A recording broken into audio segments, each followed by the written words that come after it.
She came back in a car that made the alley look smaller.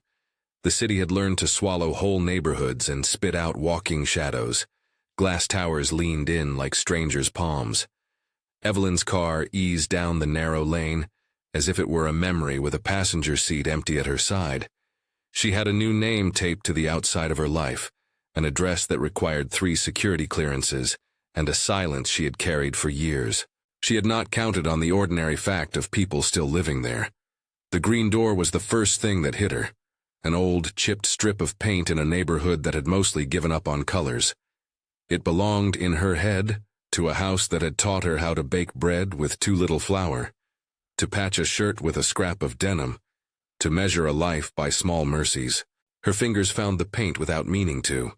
It was the same square of flaked green she had touched as a girl who thought the world would not notice absence. The touch arced a memory, a lemon tree in a narrow courtyard, a radio that always played at midnight, a man's laugh like someone who had learned to stand on sore feet. She had left once because it was the only kind of leaving she could imagine without breaking everyone into pieces. There were versions she rehearsed for the public: opportunity, education, a scholarship, a promise that she would send money, build something, come back on a day when the town looked better and she could make amends on a grand scale. In quieter rooms she admitted to herself that leaving had been also a kind of survival. The choice had been pressed into her like a coin, hammered flat until it served its final use. On the drive she had watched the street through a glass that kept her hands warm. The alley smelled of frying oil and laundry soap. Children ran past with a soccer ball patched more times than a confession. Laundry sagged on lines like tired flags. A woman carried a basket of oranges and laughed at a joke from someone who had known her since childhood. These were the keepsakes of the place, habits and seasons that insisted on being recognized. Evelyn could have planned a visit 30 years ago the way one plans a publicity event now. Photographers, speeches, an announcement that said she had not forgotten. Instead, she had come alone, in the gray hour before the press could get their filters ready. There was a small unanimity in the way people noticed her. Not the bright "there she is" of a celebrity crushed by attention, but a series of brief private acts of looking. A boy paused to tug a shirt sleeve and said, "Isn't that?" A vendor paused mid-scoop. An old woman with a kettle on a 3-legged stove raised a hand as if to measure a change in air pressure. The neighborhood kept time by faces. They measured comings and goings that had nothing to do with bank accounts. Evelyn walked with the toolkit of someone who had learned how to present herself. Shoulders straight, expression neutral, notes in her head about where to start. She had an agenda, she told herself, an inspection, a meeting with a community organizer she had funded from a boardroom 3 countries away. She would see what had become of the place she had once called a trap. She would build, if she could build. She would be careful above all, not to become a ghost whose memory could be bought with a check. She reached a corner store, the flaking sign spelling more letters than remained. The proprietor recognized her before she opened her mouth. He had been a child when Evelyn had left. Now his hair had run into silver and his hands had the thick knuckles of someone who had lifted sacks and stories all his life. He didn't say, "You owe us," or "How dare you come back?" Instead he said, "We grew an extra lemon this year." It was the kind of sentence that held a small, fierce tenderness. Evelyn smiled because she could not do anything else. Before she had taken 3 steps deeper into the alley, a memory arrived with the smell of lemon rind, a hand that had taught her how to peel an orange without losing the fruit inside, a man who had been ordinary as weather and as necessary as bread. She had named him in chapters of her life and left him in others. She had gone away with reasons that felt like armor at the time, but had, in the quiet hours afterward, tasted only salt. She had become someone who could ask the city for favors and receive them. She had learned to turn influence into programs, spreadsheets into promises.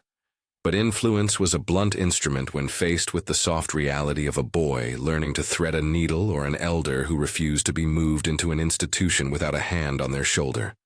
Money could buy a building, hire consultants, sign papers. It could not teach tenderness or the slow work of being present. As she walked farther, the neighborhood unrolled itself in pages she had once known by heart. A faded mural of a woman with hands full of grain.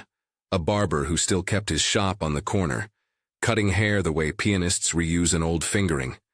A small garden where an old man coaxed radishes out of cracked earth and talked to them like they were listeners. Those faces lived by their rituals, and in those rituals Evelyn saw the line she had crossed. A line between the person who leaves and the person who stays. This is where the early CTA should be, brief and natural, a soft nudge before the story tightens. If a story about second chances matters to you, like and subscribe to see more human stories. She did not look at the cameras. There were not yet any. She only heard the plain, immediate sounds of the street. She had rehearsed how to greet the organizer who would guide her through needs assessments and local leaders. She had a layered plan for a grant, a fund, a structure, language that would translate well into minutes and bullet points. All that professional competence flamed smaller when she turned a corner and saw a scene that had nothing to do with a report. A man stood by a makeshift table under an awning, boiling eggs in a battered pot. He moved with a sure, easy rhythm. A young man sat on the curb, head bowed over a book, then looked up to laugh at something the man said. The young man's laugh had a cadence that would be familiar to Evelyn, even if time had softened it. There was a time when his face had been all of the touchstones of her life. For a breath she thought the light had misaligned. Then the man turned his head. He was older, of course. Lines cut soft canyons from the corners of his eyes, grease under his nails, a scar along his eyebrow like a punctuation mark from a problem he had survived. But he carried himself in the way of people who have learned to be steadfast, shoulders squared to the small violences of daily life, palms open when a child reached for them. He looked at the young man with a tenderness that was translation enough. "Eli," the young man called, standing up and rushing to the man with both arms out. He grabbed at the older man's shoulders, and the older man caught him the way someone might catch a sound. Evelyn's life narrowed to a single, immediate, impossible fact. The boy was her son's age. The boy's face had the slope of hers, the same stubborn tilt to the chin. For a moment the alley held its breath. They moved like people who had always had this choreography, the man and the boy. A hand on a shoulder, a tease over undercooked eggs, a small scolding about books left in the sun. The boy called the man Dad. The two syllables were soft, ordinary, like the sigh of a door closing, and the sound unstitched something in Evelyn. She watched the man crop hair at the boy's temple, press a thumb into a bruise she hadn't noticed. The man's motions were the pure language of care. Evelyn had not expected to find him here.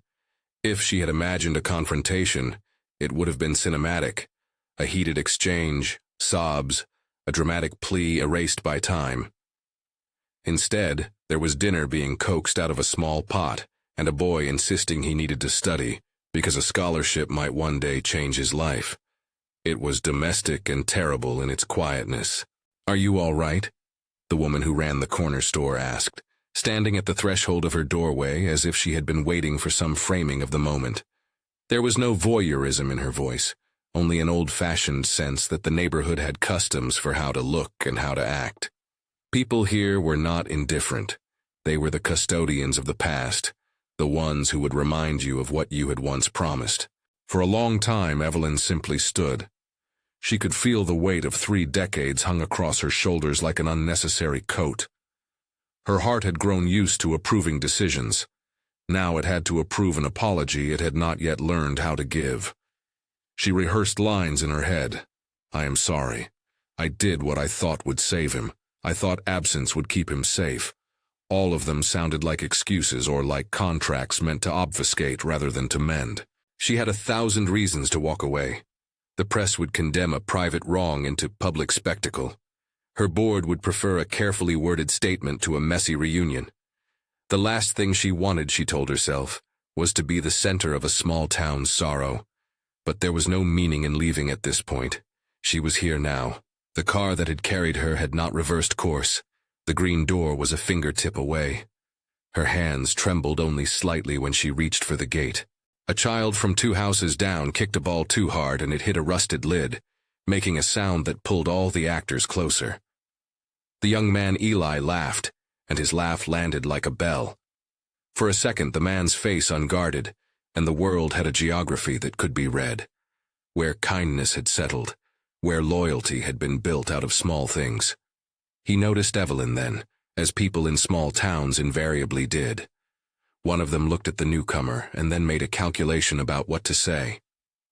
"Hey, Sarah," the man said casually, as though they'd arranged to meet that day. He did not call her by her new name. He called her by what she had been here. There was neither accusation nor welcome in his voice, only an even practical recognition. Evelyn's throat tightened at the sound. To be called by that syllable, soft, familiar, was to be remade in a single moment. Her fingers found the strap of her bag. "Hello," she said. The word was small. She felt it as if it should be heavier. He came forward in the way men come forward when they are trying to be polite and not to make things worse. The neighborhood watched with a curiosity that had the shape of care. No one whispered judgments. Their silence was more like a waiting for weather to change. The boy, Eli, stood on his toes and looked at the newcomer, who wore her years like armor and cradled a professional ledger in her posture. He had the 20-year-old's impatience mixed with a kindness inherited from the man before him. "You're back," he said simply. The words were a fact, not a verdict. Evelyn wanted the ground to open and for some convenient narrative to pour out, one that would make her into either a villain or a penitent. Instead, all she had was a memory of a small hand reaching for her coat the night she left, and she could not remember if she had kissed that small, sleeping face, or if she had pressed her forehead until it hurt herself and walked out without looking back. The absence of the image felt worse than any reproach. There were reasons he had raised the boy as he did, a map of choices and need and stubborn resolve. She had not been the only agent in that map. He had been forced into roles he never asked for and had filled them with the kind of tender competence that is learned only when there is no alternative. He had drawn his own family circle wide when she had left. People had come to him for help. He handed it out like bread. "Is he?" she began, and stopped because the question was clumsy. "Is he my son?" The words were redundant in some sense. Her body had suspected the answer for months, but the human mind demands a formal acknowledgement of such things. The man looked at her with an expression that did not fold into pity. He had the kind of face that announced someone who had learned to sift truth from performance. It carried neither gloating nor contempt. "His name's Eli," he said. "I've been calling him that since he was old enough to run. I told him his name so he could have it. Evelyn started again. There are moments when language is too small. She felt the town tilt underfoot, the way a coin shifts in your pocket when you learn how much it is worth. Her breath tightened around an apology she did not yet know how to shape. They stood there, the three of them, and the neighborhood lent them its ordinary patience. A child chased a cat down the alley as if nothing had happened, as if the visceral, wrenching things of adult lives did not need to be addressed immediately. The man turned and fetched a second chair. Small gestures had to do the work of diplomacy when words were blunt. "Sit," he said to her, and there was an invitation in the tone. Not forgiveness, merely space. Evelyn sat, and for the first time in a long while she let the quiet in. She watched the way the man moved his hands when he spoke to the boy, a map of lessons taught over years. He was the kind of teacher who showed a thing twice, not because he doubted the other's attention, but because repetition is the architecture of trust. "Where have you been?" Eli asked, blunt and unaffected. Young people have, in their questions, the capacity to be both tender and unflinching. He wanted to know, and his economy of emotion made the question more devastating than a long speech. "Far away," she said. The answer was true as far as physical location was concerned, but the word hid the intricacies of a decision made when fear wore the mask of pragmatism. "I came back to see what I could do." "People already do things," Eli said. He had the mixture of skepticism and hope that comes from living in a place where help arrives like weather. Sometimes it does, and sometimes it doesn't. They get by. Evelyn's first impulse, the one that had built her fortune in 1,000 meetings, was to produce a plan. Show charts, announce a fund, give a speech. She had a budget in her head large enough to renovate the entire block. But money was not the only language in this alley.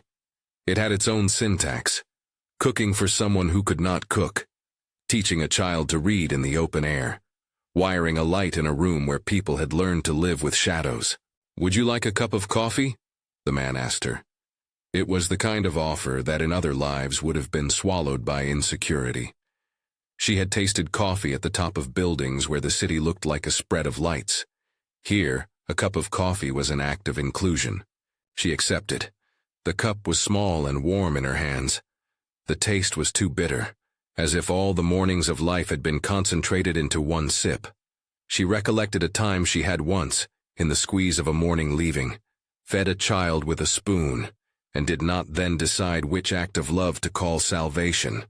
She had been spared some cruelties but had committed another, absence masquerading as protection. Across the alley the gardener, Henry, moved with a slow, patient efficiency, clipping dead leaves from a bush as if pruning away old resentments. He nodded at Evelyn once, the way you nod at someone across a long story.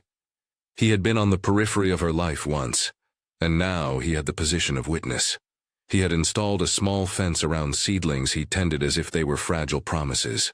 They talked as people do who are trying to remap a cartography of wrongs. The man answered questions without rehearsed anger. He offered facts and then shifted the conversation to practical things. The boy would be applying for a vocational program, he said. There was an apprenticeship available at a garage a few blocks over. Someone in the community had a connection. He had mended roofs and scolded teenagers and taught the boy to boil an egg without burning the pan. He had done the required work in the intervals between grief and duty. Evelyn listened. The city, with all its honed edges and borrowed glow, had taught her to move through people's words looking for leverage. Here, words were more like soil, tended with care over time, not to be disturbed by plows. "You don't have to explain anything," he said gently at one point, looking at her as if their past were a page in a book he had read and set aside. "If you want to help, help where it makes sense." There was no sermon, only practical clarity. A man who refused to be a charity case, who preferred partnership. The thinness of that reply startled her more than any accusation might have. She had anticipated scenes of indictment. Instead, she found an invitation to conversation. Behind the man's reserve there was a set of rules he had learned from living through abandonment. Pride balanced with pragmatism, dignity wrapped in the blunt cloth of work. At a distance her phone buzzed. An assistant with a question she did not answer. She had a team telling her to prepare a press release, produce a staged photograph, and frame a narrative the way a chef frames a plate. For a moment, the old habits of command rose up in her like reflex. Then she set the phone down and did not pick it up. The alley had its own rhythms. Her presence here was not a campaign. It was a reckoning. Eli watched them. Eyes narrowed the way a boy might when he is measuring the size of a stranger's heart. He had a stack of papers by his knee. Applications, notes, a small pile that smelled faintly of diesel from the bus he'd taken across town to a training center. He didn't look like a child who needed saving. He looked like someone who had been raised to withstand lack and still make plans. "What do you want, Eli?" the man asked. "I want to learn how to fix engines," Eli said without hesitation. "I want to keep my hands busy. I want to pay for my mum's bus ticket so she can come when she can." He looked at Evelyn then, his expression openly curious and, in its way, forgiving because the boy had not made the adult decisions that had shaped the past. Evelyn's throat tightened. She had become a person who could buy a building or fund a program to send buses into places in need. But she also understood now, with a clarity that had no need for spreadsheets, that buses did not build relationships. The man who had raised Eli had done that by standing up day after day and meeting the world in the small acts that make families. They ate together under the awning. Food had a way of making honesty possible. An elder named Margaret shuffled by with a tray of boiled cassava and sat with them for a while, offering stories about storms that had flattened patios and about babies who grew into stubborn adults. She laughed when Eli mispronounced a word. Her presence lent the scene a sense of normalcy. She was not a passive chorus. She had been here all along, the kind of neighbor who keeps records with the currency of memory.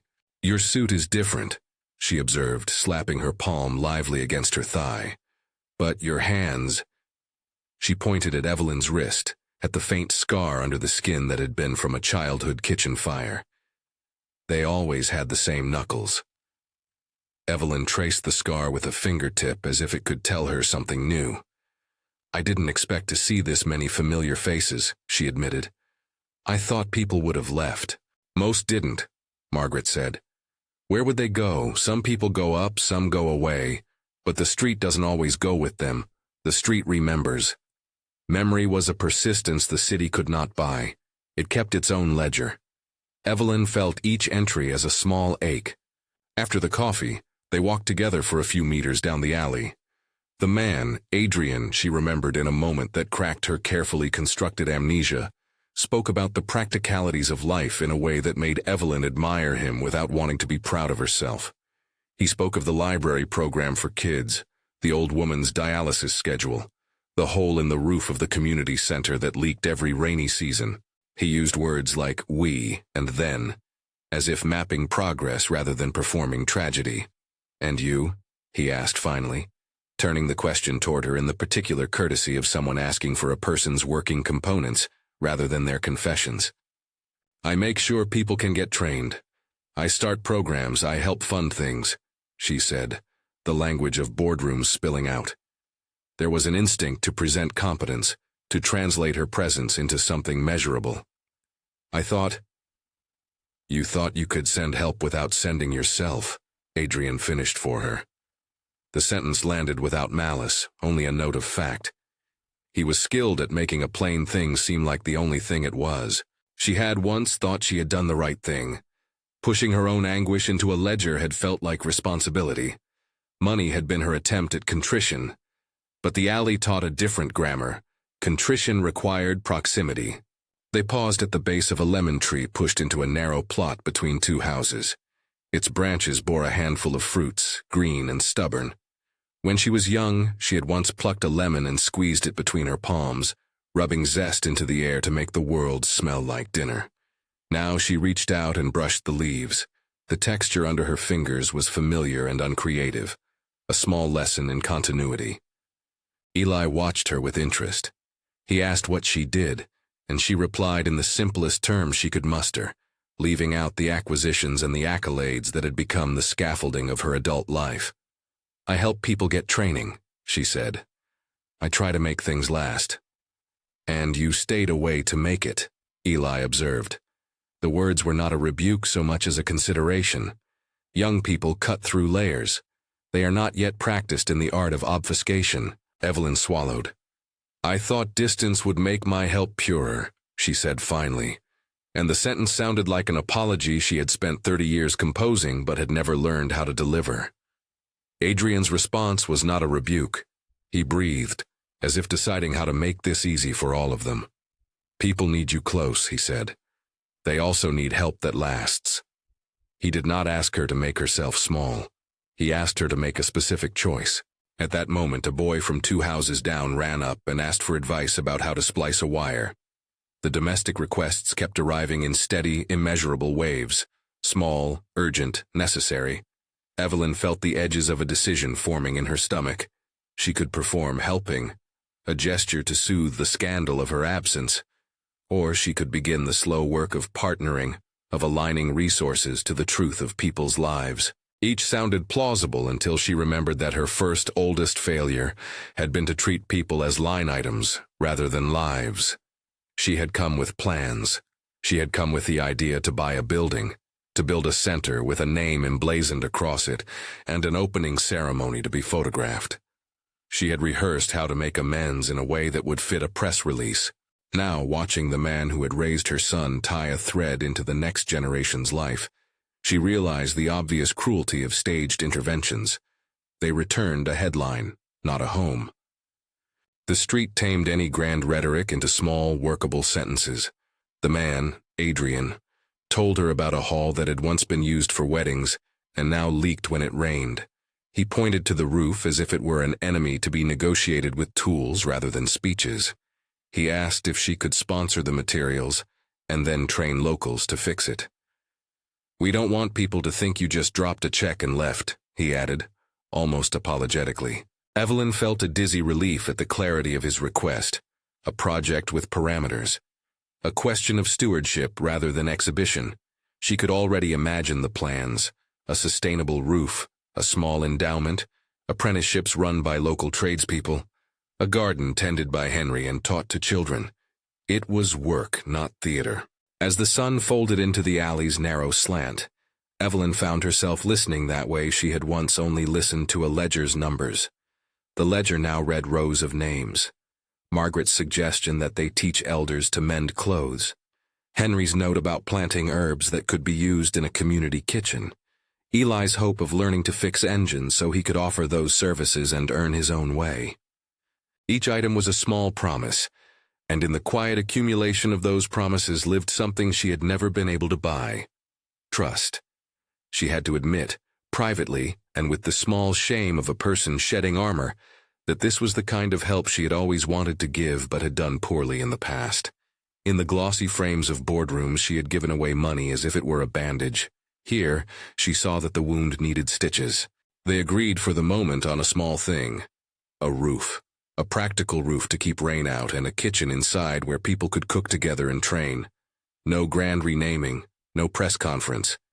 The man, Adrian, looked at her as if evaluating whether she could keep the promise. She had been an adult too long to want to impress. She only wanted to not disappoint again. It was then that someone shouted from down the alley, "Antonio, you left your wrench." A boy trotted past carrying a borrowed tool. A simple act of neighborliness passed between hands like a current. That current had sustained the place through everything else: thefts, storms, empty promises. Evelyn watched the exchange and felt a fierce new tenderness for what community required. She had wealth enough to buy any building, but no donation could teach a man to call a boy son with the same steady calm that comes from decades of earned authority. Her decision to return had been selfish and then brave, and then cowardly at different turns. She had no choice now but to let her actions be public and small. The sun sank and the alley cooled. For a moment she stood alone against a wall, looking at the scene she had interrupted. The man she had left, Adrian, moved among people like he had always belonged to them. He was not diminished by history. He was enlarged by it in ways she had not expected. There was no need to thrash about dramatic absolutions. They would do the work or they would not. The choice would be judged not by headlines, but by whether a roof stopped leaking. She felt the old questions crown up in her. What was owed? In what currency did one measure restitution? How long did one pay for an absence? None of these questions had easy arithmetic. They required patience and a refusal of spectacle. She had come obedient to a plan, and found herself on the edge of something rawer: the possibility of partnership. That idea frightened her more than it exhilarated her, because partnership asked her to be small sometimes, to take guidance, and to admit ignorance where she had been previously authoritative. It asked for humility, and for a woman who had learned to move the world with her voice, humility felt like a risk. As night settled, lamps were lit in doorways and the alley smoothed into its usual rhythm. Someone started a radio down the street, and the trundling music made all things seem less single and more continual. Children ran through the shadows, small sparks of energy that turned hard days into manageable ones. Evelyn stood there, an immigrant to the place she once called home, and she understood that this was not a return that would be finished by a single check or a single speech. She had not yet told the man that Eli was her son. She had not yet decided whether to reveal the facts that would collapse their 3 decades into one moment. The knowledge sat like a weight she had to pick up carefully. There was a hum of ordinary life around them that suggested the time for big declarations was not now. If she wanted to do right, she had to do more than speak. From around the corner, a stray dog padded up and settled at her feet, unapologetically trusting. The small creature looked up and then pressed its head against her ankle. She crouched and ran her hand along its back.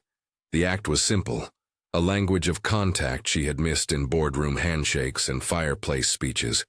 She realized then that the truth she had to face would be handled in similar small motions: listening to complaints, learning names, showing up for drips at dawn. Evelyn rose when the man said, "We'll talk tomorrow. There's a meeting at the old hall. We fix the roof at dawn." "Tomorrow," she echoed, and it unlatched something inside her chest. A promise that might be kept. A promise that would require more than $1 line on a balance sheet. She left the alley that night with her plans rearranged. The green door behind her, a pale square of memory. The city's taller buildings glowed like distant promises. She had at least one first step to take, to move from being a benefactor who sent money to an ally who lent her influence to the work people were already doing. That realization felt both terrifying and honest. She slept poorly in a hotel whose linen smelled of bleach and new money. When dawn found her again, it found her in a different mood, less the polished executive she had been the day before, and more a woman carrying the possibility of repair like a package that needed careful opening. But the hardest truth, the one that would not let her rest, waited like a shadow in the crossing between a child's laugh and a man's quiet hands. She had not told him, Adrian, that Eli was hers. The confession hovered there, loud in the silence of dawn. The next time they met would not be only about roofs and kitchens, it would be about the history between them, about the years she had kept the distance which formed part of Eli's life. How she would say it, how he would receive it, and how a boy who had grown without her would place her inside his own, already formed world. These lay ahead like another alley. She put on a coat and walked back to the green door. The street was waking up. A woman stirring a pot, a man sweeping, a child dragging a cart. They all moved with the unglamorous dignity of people who had decided, day after day, that life would not be eroded by circumstance. At the base of the lemon tree, Adrian knelt and tightened a loose plank on the community center's stoop. He worked with the careful economy of someone who had to make parts last. When he noticed her, he straightened, wiping his hands on his pants, and for a moment their eyes met with the openness of people poised at the edge of truth. Evelyn took a breath that tasted like the lemon rind she had touched the day before. The breath steadied her. She stepped forward into the aisle that separated memory from decision, and for the first time in a long time she felt the weight of her own name. She stepped into the alley like a person moving into a room she had once owned and then rented out to strangers. The weight of her name settled differently on her shoulders now, heavier because it carried history. Her mouth knew how to say many things, plans, pledges, figures. But the one thing she must say to the two people standing before her was stranger and simpler. The truth. She did not begin with a confession worked into a speech. She began with a small, ordinary question, the kind that makes a room breathe.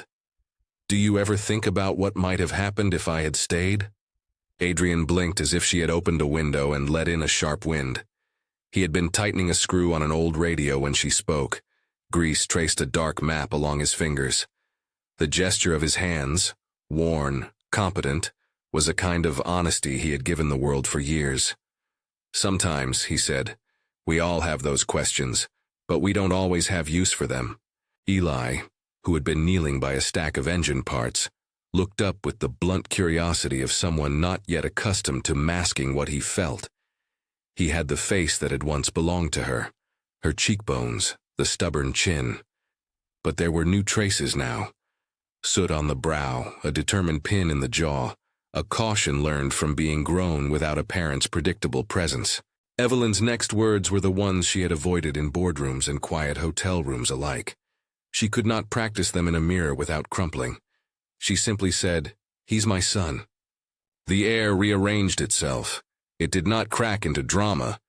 Instead, it reshuffled into quiet assessment, the neighbor's careful silence, the cat slinking under a bench, the radio ticking in its small way. Adrian measured her without sudden movement.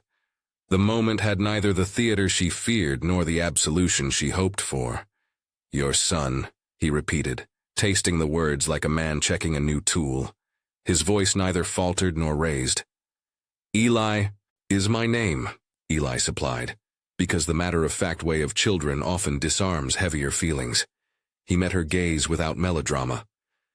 "I know who I am," he added, "and I know what I need." The sentence was an anchor, not a gauntlet. Evelyn felt the room of herself, certainly the public self, more certainly the private person who had learned to shrink sometimes, open and expose what lay at its center. I thought if I left, I was protecting you. I thought leaving would open doors. I thought money could undo the thing I was running from. Her voice thinned at the edges. I was wrong. Adrian's face softened in a way that was more curiosity than pity. He had seen enough of life to know that wrongness could be worked into something useful or into something corrosive. You were away, he said. That was the fact. We all used the facts we had.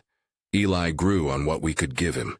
He learned from this place. He learned from people who didn't leave. He did not demand details. He neither insisted on revenge nor offered immediate forgiveness. He had borne his share of pain in the private geometry of a life rebuilt, and he did not wish to display it as a trophy. That steadiness unsettled Evelyn. The lack of a dramatic confrontation was a rebuke of its own, one she had not rehearsed for. Eli's mouth softened in an unexpected way.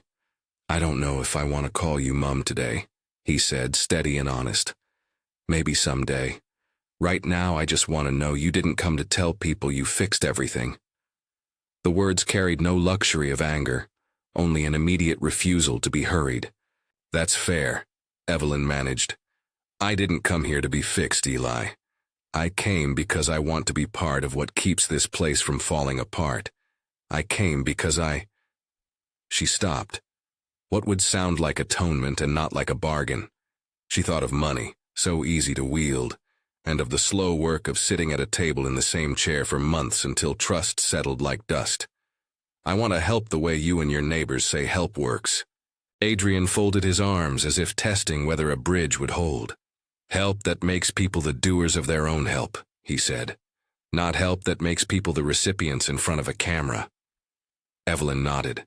The words relieved and terrified her in equal measure. It would mean surrendering the simple narrative of control she had wielded for years, but it would also mean the honest kind of repair she had starved for at nights. So they began with small agreements. Adrian asked for materials, for tools, for the creation of apprenticeships that would employ local hands. He wanted a realistic timeline and local leadership, not a philanthropic structure parachuted in and taken out on cue. He wanted the money to be an enabler, not a replacement for the community's own agency. Evelyn agreed before she had fully calculated how it would look in investor reports or in the glossy annual review she had once loved. There was a practical moment that tested her resolve. Her phone vibrated in her pocket, her assistant calling with immediate questions, instructions, drafts of statements. The screen displayed a name she had long programmed to mean control. She looked at it and turned it face down. The gesture was small and symbolically enormous. I'll handle the details, she said aloud, with a steadiness she mustered from somewhere she had not known she possessed. But not like a headline. I want this to be community-run. I want Adrian to decide who helps and how. Adrian's mouth twitched as if uncertain whether this was a trap. I don't want your money to be a round of applause, he said. I want it to be a decade of roofs fixed, and a workshop where kids learn a trade. I want elders to have rooms that don't leak. I want people to be paid fair. Evelyn's chest expanded at the list he named. Naming need was clarifying. It made decisions into tasks, not confessions. We'll set up a fund. A trust, she said, careful not to overreach into legalese that would sound like a takeover. Daniel Cole will help. He knows how to make sure the money lasts longer than a year. Adrian steered the conversation back to the human components. Who will teach? Who will decide priorities? Bring your money if you like. Bring your influence. But let the people of this alley run it.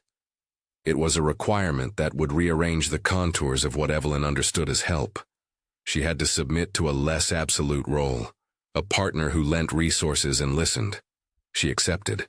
Word traveled in the neighborhood the way it always had, by sharing, by watching, by the kind of gossip that comes wrapped in compassion.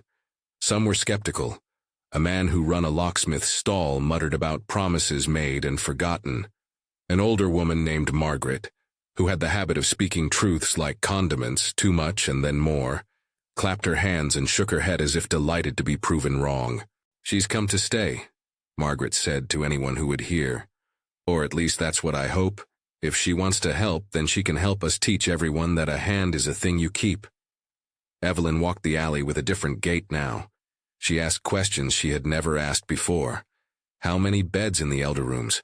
Who had knowledge of building codes? Which families could offer labor? Who wanted to serve as a committee? It became a map drawn in human phrases instead of bullet points. There were obstacles, predictable and small, with the sting of being plainly bureaucratic and human at once. A supplier quoted a higher price when they learned who was buying.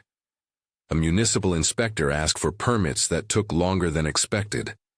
A local leader worried about the appearance of outsiders taking charge. A few neighbors feared that a foundation would make the place a perpetual project rather than a home. Evelyn learned the vocabulary of patience. She accepted that this building would not be finished because of her signature alone. She learned to sit through long meetings in which the practicalities of favor, fairness, and capacity replaced the polished language of grant-making. Sometimes she came to those meetings with contributions so modest they would have been laughable in one of her boardrooms. She learned to make them matter by staying consistent. Daniel Cole, truthful, efficient, not given to dramatics, arranged a legal vehicle that preserved local governance for the Green Door Community Project. He did not write a press release. He drafted a trust with community-appointed trustees and a clause for an oversight committee composed of residents like Henry and Margaret. Daniel told her in private that this was the rare philanthropic structure that asked the donor to step aside. Evelyn liked that. She had not come to hide in the quiet of legal structures. She had come to be checked. There was a scene that tested more than bureaucracy. One rainy morning, workers arrived to reinforce the roof timbers. Among them was a man who had once been part of Adrian's rougher edges, someone who had been in and out of difficulties, but who had learned the particular virtue of an offered job. A scaffold creaked under a sudden gust. A plank slipped. Eli, working near the base of the ladder, moved faster than his years suggested, steadying the tools, keeping the men safe. Sweat and rain plastered hair to foreheads. For a moment it looked like the project could be stalled by weather and by the thinness of tools. But someone fetched a spare beam. An old van with ropes arrived from a neighbor who had heard of their need, and Henry produced a tarpaulin from beneath a pile of seeds. The crisis passed because people kept coming. That was the point. The building rose not because of banners but because of the hands that negotiated their way through adversity without waiting for a camera. Evelyn found herself learning the names of people who had once existed only at arm's length. She learned that Dorothy loved to mend quilts, and that she kept an old photograph in her wallet of a wedding that had no people left alive to remember it. She learned that Henry, the gardener, could coax basil out of concrete crevices. She learned that Margaret, who always meant to tell someone off, could also bake bread that made even hard days seem like they could be made gentle. The men who had been skeptical observed her with the practical suspicion of anyone used to disappointment. If she wanted respect, she would have to earn it in ways that have no precedent in shareholder meetings. She had to risk being late for a committee meeting. She had to accept that sometimes her donations would be spent on everyday repairs, rather than an elegantly designed program that looked good in a brochure. Her board in the city, upon learning that she had refused a staged photo op, wrote memos and raised eyebrows. They worried about the optics of no PR. They worried about donors who liked to see their names in lights. Evelyn listened to them as she had once listened to those whose advice came with profit.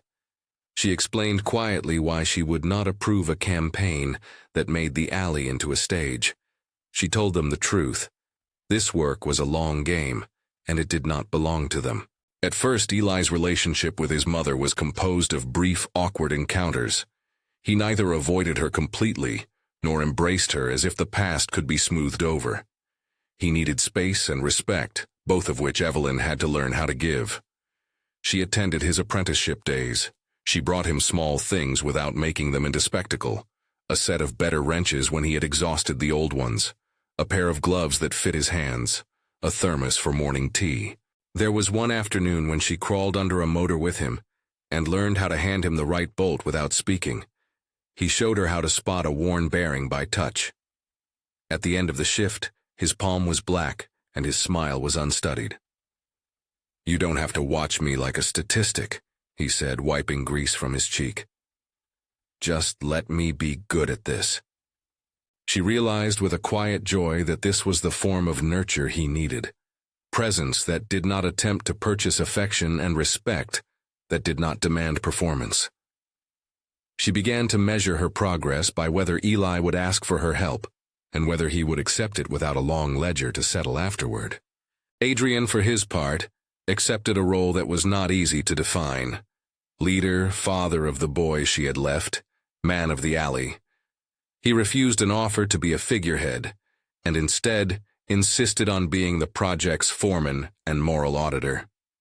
He had worked alongside Evelyn to design apprentice schedules, elder care plans, and a mitigation fund for emergencies. He accepted payment for his work not as charity, but as compensation for leadership. Their interactions were not always smooth. There were moments when old ghosts rose like dust. Evelyn, confronted with the ways her absence had compounded difficulties, had nights in which she wondered if she had been selfish beyond repair. Adrian had times when the sight of her corporate habits, efficient talk, gestures that tried to convert debates into decision trees, made him brace. They argued once, quietly but with force, about a proposal to institutionalize the home's administration in a way that would make it bureaucratic. He accused her of wanting to build a structure that could be boxed and moved. She accused him of wanting to keep things small enough that the needs remained invisible to larger donors. They came to a point where both had to lay down their rhetorical weapons. They met at the green door that had been repainted by a team of volunteers in a color between forgiveness and hope. They sat on an upturned crate, and Adrian said, "We're not going to fix everything." "No," Evelyn said, "but we can stop some roofs from leaking." He nodded. "And we can make sure those who fix them are from here." She reached out and touched his hand. It was an act that had once been loaded with other things. Now it was an agreement to do the ordinary but important work together. The younger people in the neighborhood watched the project become a curriculum. The apprenticeship program took shape with the garage as a hub and a roster of tradespeople agreeing to teach. Eli's hands became more skilled, his stance more secure. He took a lead on creating a co-op of small repairs, earning enough to pay bus fares for his mother, and at times, to help an older neighbor fix a leaking tap.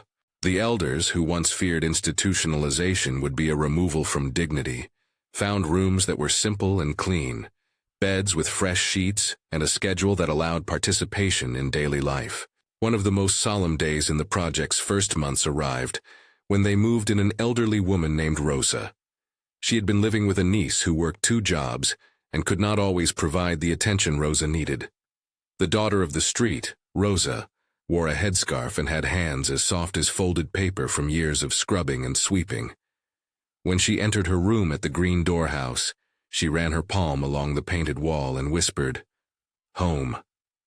The sound was small, yet everyone heard it as a kind of verdict. Evelyn stood in the doorway and felt a stitch close in her chest. She had imagined building a home as a way to sell redemption to a public. Instead, she found that what moved her most was watching a woman who had been unnoticed for years say a word that made the new building an answer, rather than a display. They decided, collectively, on a modest opening day. There would be no political banners, no celebrities flown in for a photograph. Instead, the ceremony was a potluck. People brought cassava, fried plantains, a loaf of bread, a little jar of preserved lemons that Henry had made in secret. Margaret sang a set of old songs she insisted were necessary for any inauguration. Children performed a small skit about a tree that would never be cut down. Evelyn held the ribbon, thin and practical, not ceremonial, in her hands, and felt the absurdity of it compared to the meaning it carried. Behind her stood the man who had raised her son. He wore a shirt patched at the elbow and boots that had seen many seasons. The difference between them was not erased but reframed. They did not pose for cameras. They posed instead for the community's judgment, which they both found far harder and truer. Eli stood beside them, taller now, with a hand on the older man's shoulder and a look that contained the practical pride of someone whose labor mattered. He looked at his mother with new neutrality. She met his eyes and felt a gratitude so deep it did not demand repayment. Adrian stepped forward and spoke in a tone that belonged to someone used to fixing things and occasionally fixing the mood of people who needed it. "We are not saving anyone today," he said. "We're starting something. We will make mistakes. We'll fix them together." The neighbors' applause was honest, not performative. They cut the ribbon and then lingered over food, trading recipes, tools, and stories. Evelyn moved through the crowd, shaking hands and listening as if the world could be resewn by the threads of attention. She caught Henry bending over a newly planted lemon tree, checking the soil with a tenderness she had come to recognize. Later that evening, when the bustle had thinned and the children had been carried to bed, Evelyn walked to the lemon tree. The light was soft, and a smell of citrus rose that dissolved a good deal of air. Adrian came and stood beside her in the quiet. They did not speak for a long moment. They simply watched the tree, small, green, planted in a plot that had once held a scattering of trash. "You ever think," Adrian said finally, "that the thing you gave up when you left, that absence, might have made some things possible too?"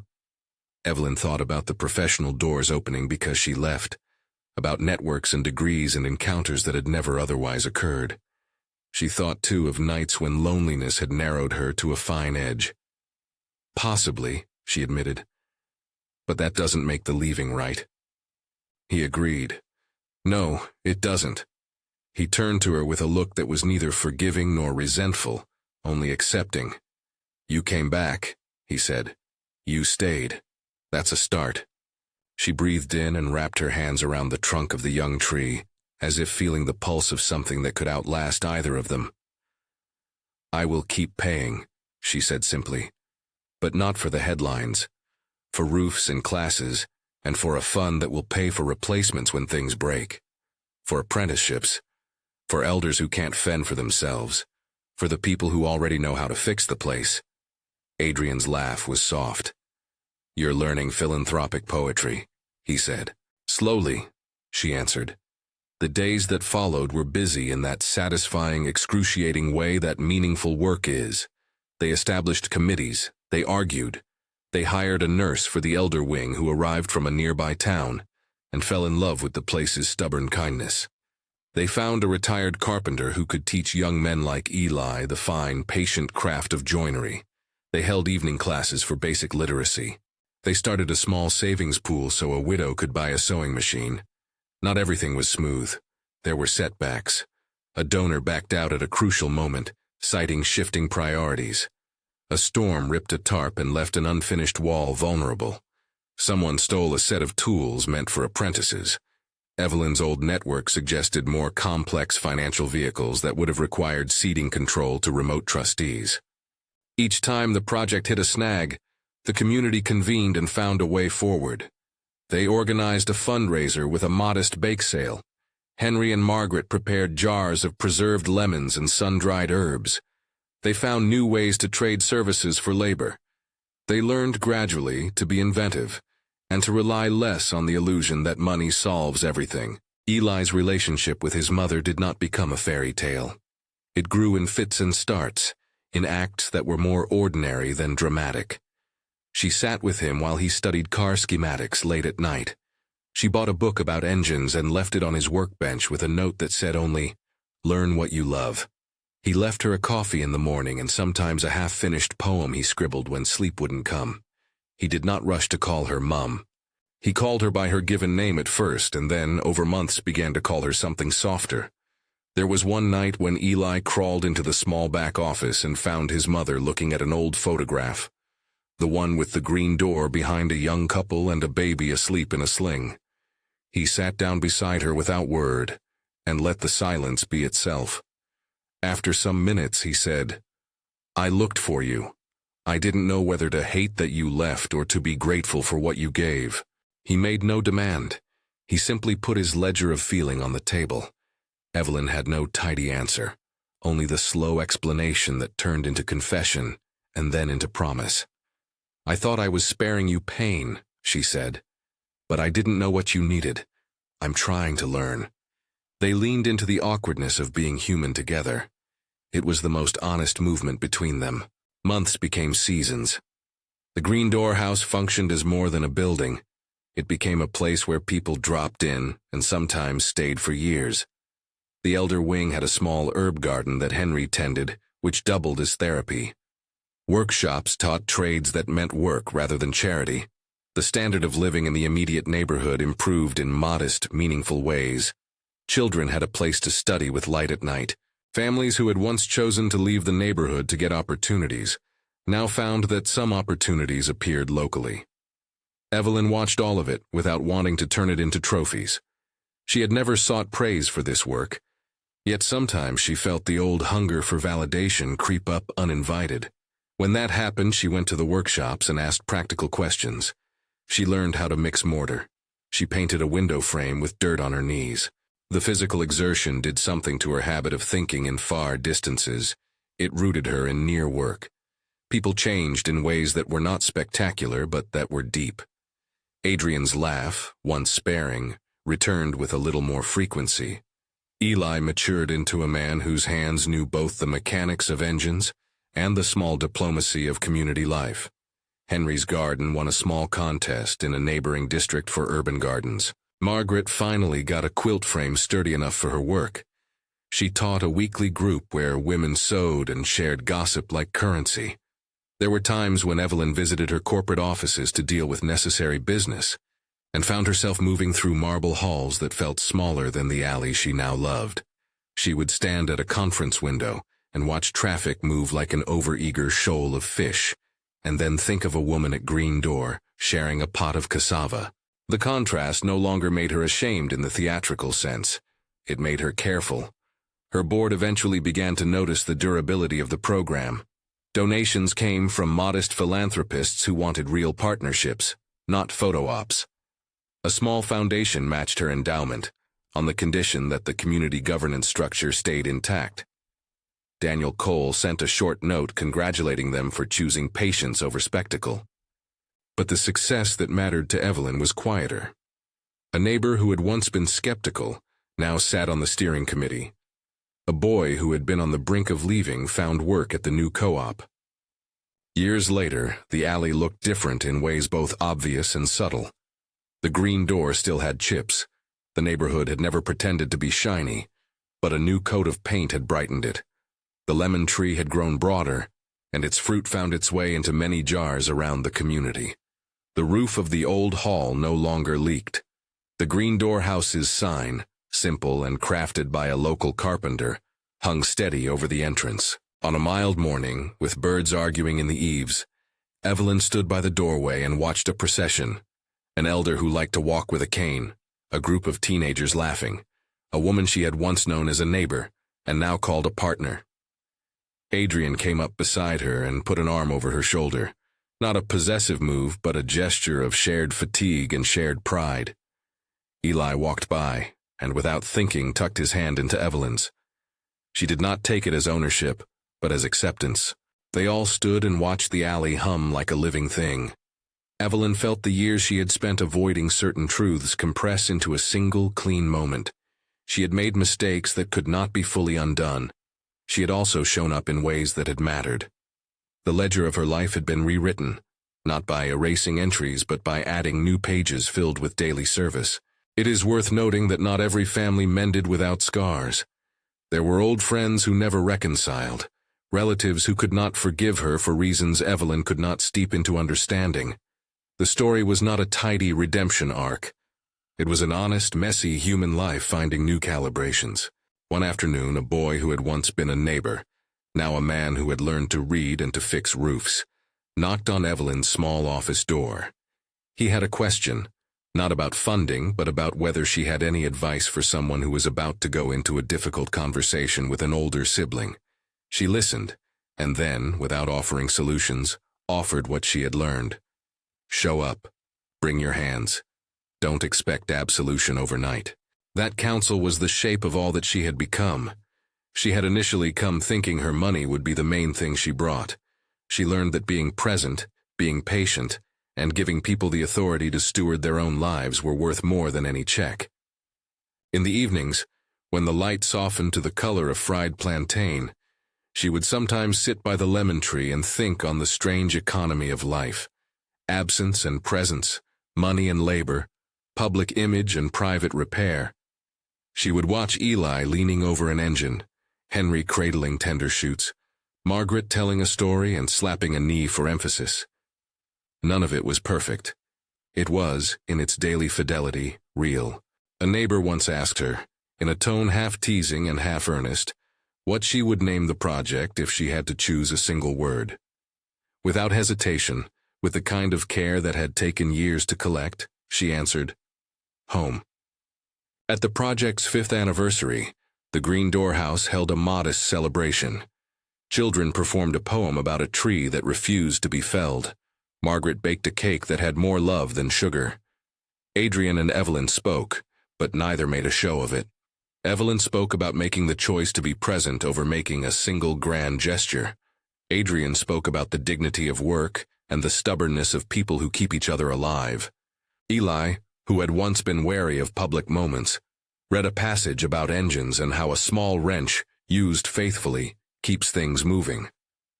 As the sun slid down, the neighborhood gathered around the lemon tree and shared small bottles of preserved fruit. The moment was not narrated by any media outlet. It did not need amplification.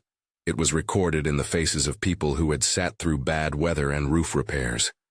It was a ledger kept in lived experience rather than in headlines.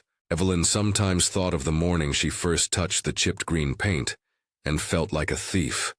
She no longer thought of herself as a thief. She thought of herself as someone who, having been absent, had returned to take part in slow repair. The difference was not angelic, it was honest labor. She still met with her board when necessary. She still made decisions that affected infrastructure and outreach, but now she knew the humility of leaving the microphone at the table and letting others speak. When the board wanted to insist on a particular donor recognition plaque, she refused. This had ceased to be about image. It was about the integrity of the people who live there. Years later, a young reporter visiting for a feature asked her, in a clean, lightly curious voice, whether she believed she had atoned. The question carried the easy cruelty of someone who thinks in sound bites. Evelyn answered in the manner that had become hers, quietly, without theater. I don't think atonement is a thing you reach like a summit, she said. I think it's a practice. You keep showing up, you keep fixing what you can fix, and you accept that some things remain broken. The point is, whether we make the place better, not whether we erase what we did. The reporter noted the line and moved on, but the words settled in the air like seeds. One afternoon, many seasons after she first returned, Evelyn stood by the green door with a cup of tea and watched Eli arrive on a motorcycle he had bought with work from the co-op. He parked and walked over, wiping grease from his hands into a rag. He looked at her, and in the brief space between them she saw the map of a relationship that had been carved slowly, with patience. Hey, he said, and the word carried the easiest possible welcome. She smiled. Hey. Without the need for dramatic declarations, he bent and kissed the top of her head, an act that belonged to two people who had found a way to be in the same life without demanding trophies. It was small and honest, and to Evelyn it meant the world. There was no perfect reconciliation, only a continuing choice to be present. As evening gathered, she walked over to the lemon tree and ran her fingers along the trunk where years had begun to thicken it. The smell of citrus rose like a familiar memory. Above the neighborhood, beyond the alley and the narrow roofs, the city skyline still cut a steady silhouette.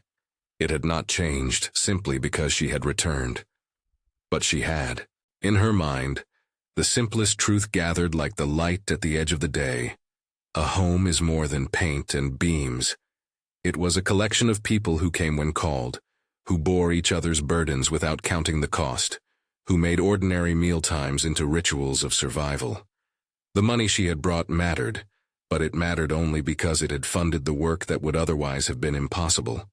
The real miracle, if it could be called that, was the choice to show up. She stood there, a woman who had once left everything behind and then returned to repair what she could. She had no illusions about erasing the past. She only accepted, finally, that repair is deliberate, slow, and shared. If you were given the chance to return, what would you do? Share your thoughts in the comments and consider supporting local elder care and community initiatives in your area.